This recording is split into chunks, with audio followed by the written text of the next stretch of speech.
Hi there, Devin Pike with the Dallas Film Society. And one of the great things about the Dallas International Film Festival is the width and breadth of the shorts program.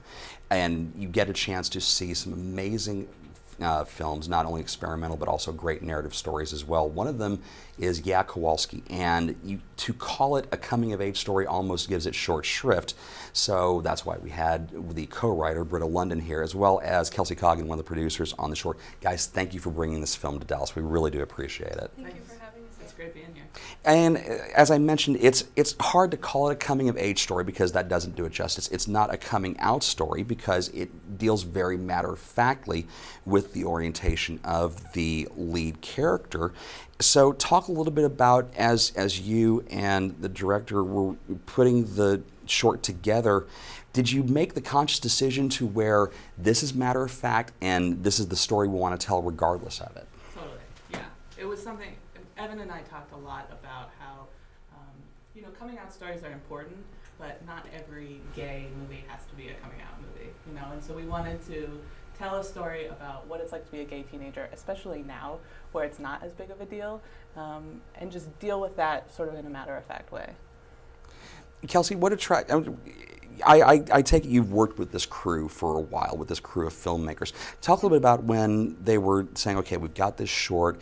It is, it starts out with a young boy who's, almost humiliated to death in the middle of a health class and just rolls from there. So when you had a chance to look at the script for the first time, what were you thinking as you're, getting ready to go to town on it? Yeah, this is my second film with Evan, and as I guess I was reading through the script, it changed a lot from the first draft to what we ended up with. It was a lot. The script started out with pubic hair instead of armpit hair, and then we ended up toning that down because we wanted to, I guess we wanted to tell a story that like using the armpit hair was something that was more. I guess it had more suggestions than just going with something that was obvious. Totally. The armpit hair is like such an important part of the movie, but it's like, it's something where the first time you hear that it's a movie about armpit hair, it's laughable, it's funny, but it's such a serious matter to kids who are 13 years old, you know what I mean? Like, it's not laughable to them, it's like life and death. So we wanted to like deal with that and deal with how traumatic it is to be 13 years old and like dealing with all of these changes, and how it can be very funny, but it's also a very serious matter for these kids too. As you guys were writing the script, and I got these little tones, and I wanted to see if I was accurate on it. Were you sitting there thinking if John Hughes had actually dealt with orientation issues, would he have made something like Kowalski? Oh, yeah. We talk about that all the time. Yeah, we love John Hughes, and like I wish that he had made like a gay rom-com. It would be my dream, but he didn't. So I guess like we have to do it. Yeah. Talk a little bit about your cast, because if you're going to do this with a kid who's mortified within an inch of his life at one point and recovers, you've got to have a strong lead actor for it. Totally.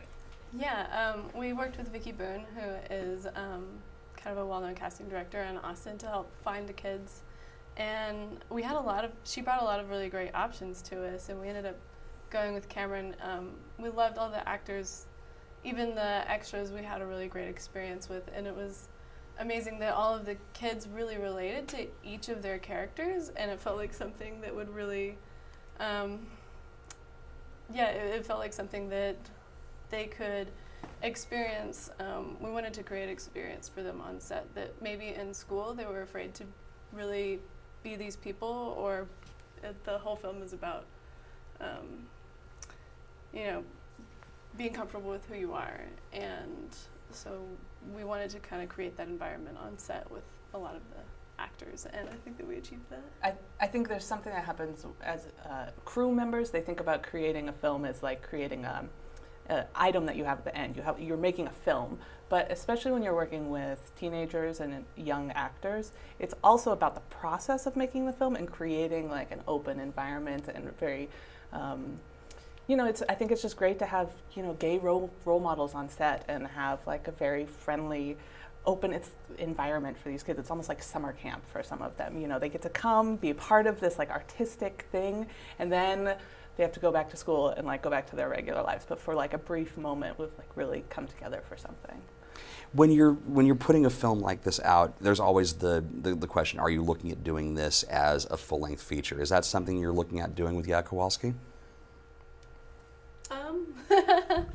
Evan and I are definitely in talks to make a feature, not specifically based on Kowalski, but this idea of like gay cinema for teenagers is something that we're both very passionate about, and we'd love to make a feature in this same realm. Yeah, absolutely. We had our previous film was a short dealing with similar topics, and it was 33 Teeth, and so this was kind of like an extension of that world, and I definitely think there's a feature involved of something in the same world, but maybe not. You had a little bit of a shudder when I asked that question. Is that is that a nightmare for you at that point? It's like, oh God, make it a feature.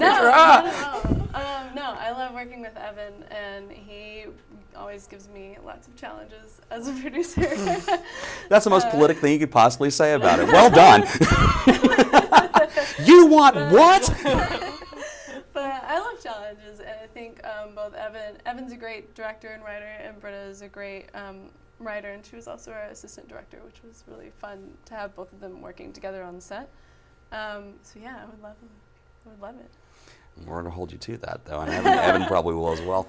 You can find out more about Kowalski as well as any of the rest of the films at the Dallas International Film Festival by going to dallasfilm.org, and it's playing in one of the shorts blocks. And like all great films at this festival, I hope that it escapes and gets out to a wide release. Are you looking at maybe some digital distribution for it once it gets out of the festival circuit, or what's the plans for it at this point? Yeah, we'd love digital distribution. We had distribution with our last film with a company up in Canada, so we'd love to do that as well. The film is Kowalski. Guys, thank you so much for bringing this to us. We really do appreciate it. Thank you.